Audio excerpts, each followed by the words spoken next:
Hey yo, Moods, man, you want some party favors? Of course I want some party favors, yo, man. What you got? Yo, man, this is what I got, brother. Well, man, all these things look pretty damn good. I think I'm gonna have to go with this one that looks like a jelly bean. All these other ones look a little crazy. Party favors, yummy.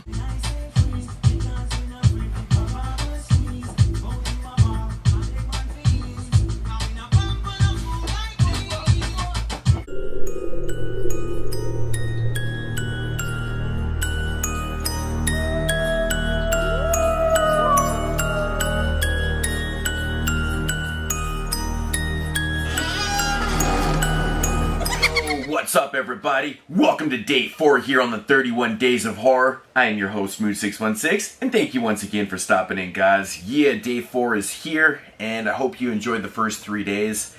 And moving along right into day 4 here. I got a film here from 2005, courtesy of Brain Damage Films. And no, this is just a coincidence. I actually didn't do that on purpose because I reviewed a film from Brain Damage Films yesterday. This was strictly by chance, and it's from one of my favorite indie directors, Richard Griffin. Richard Griffin's known for doing The Disco Exorcist, None of That, Exhumed, just a ton of films, Murder University, Atomic Brain Invasion, and the list just goes on and on. Future Justice recently. And Normal, so many films, but he seems to always kind of hit the mark with me. I really like his style of filmmaking and the fact that he takes chances on so many different types of films too, whether it be, possession films or just exploitation or whatever. But yeah, Richard Griffin, always hold it down. This is one of his very first films. I believe this is like his third full-length film, and it is called Raving Maniacs. And it's pretty much what it sounds like, with a tagline of, "Their ecstasy is your agony."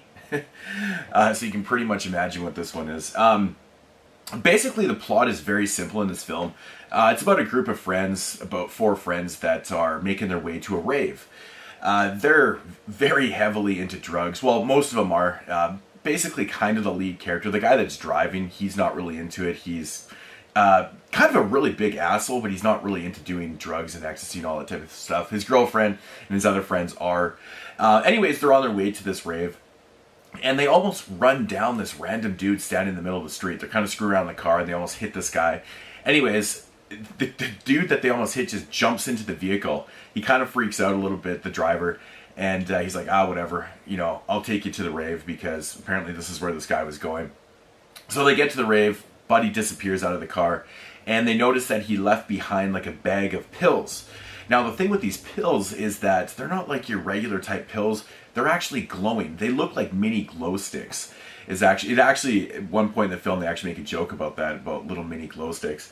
Anyways, of course these teenagers are really stupid, and they just decide that they're going to take these drugs, of course, because if you find a bag of glowing pills, you're just going to pop them in, right? Anyways, so 3 of the 4, they ingest these pills, and they go into the rave and start partying and stuff. What they do not know is that basically these pills are part of a bigger master plan.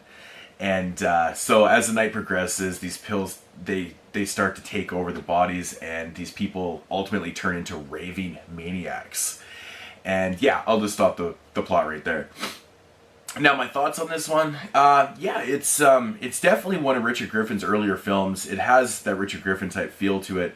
The thing with this movie that was kind of interesting, that it does take place on Halloween. It's actually a Halloween rave party, so everyone's dressed up. The thing is, though, it doesn't really have that full Halloween type feel. Even the music, I think there's even a lot of missed musical cues in this film too. Being at a rave, you think the music would be consistent and a little more in your face and stuff. It's not really like that. But even the look of it, it doesn't quite feel like Halloween, except for the costumes. You know what I'm saying? Like, there isn't pumpkins, or it just doesn't have that Halloween feel, which is kind of a shame for, the atmosphere and the setting of this film isn't really the greatest, but it's all right, though. As for the characters in this film, they're very kind of typical stupid high school people. They just have no limits, no boundaries. They're willing to take drugs that are right off the back seat of this car that are glowing. So there's really no limits and boundaries. Most of the characters in this film are, somewhat stupid, some are annoying, some are just over the top. There's really no, like, bona fide likable characters in this film. You're just like, ugh, everyone's kind of an idiot, but ultimately kind of fun, though. Because you don't really see a lot of movies like this. I can't think of too many movies that were set at a rave besides, like, Sweatshop, and maybe there's some more, but... So this is kind of an interesting idea, but I didn't really know where it was going until, the third act hits and then the reveal happens of what's really going on with these drugs and stuff. Kind of an interesting idea. It's not really developed overly that great. You kind of scratch your head at a little bit. There's certain things, there's certain little plot holes that aren't explained. But with that said, I did kind of like it, though. It was kind of interesting because once these people turn into, like, raving maniacs, they turn into, like, almost like zombie-type creatures. But then they're like really sexual. They're really into sexual activities and stuff, and they almost become like cannibalistic and stuff. So it kind of gets a little gory, it gets bloody at times, and it gets kind of trippy and weird.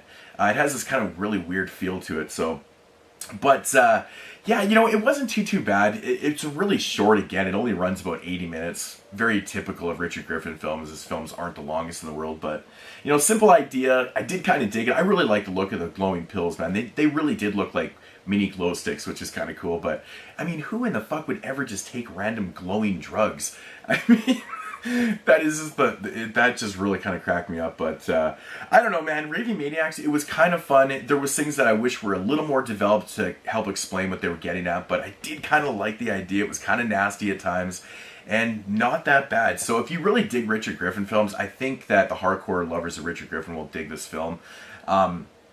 It's kind of different from a lot of his other type films. And that's, like I said, that's one thing I love about Richard Griffin. He takes chances with different types of horror films, like all over the place. He's got some really weird ones. He's got some standard ones. He's got, films like this. But yeah, Raving Maniacs. If I had to rate this one, I would give it probably about, I don't know. It's not only the greatest film in the world. I'd probably give it about a 5.5 out of 10. I just wish it had more of the Halloween feel to it, since it was set on Halloween. And like I said, if they weren't in costumes, you wouldn't even know. You wouldn't know at all, so.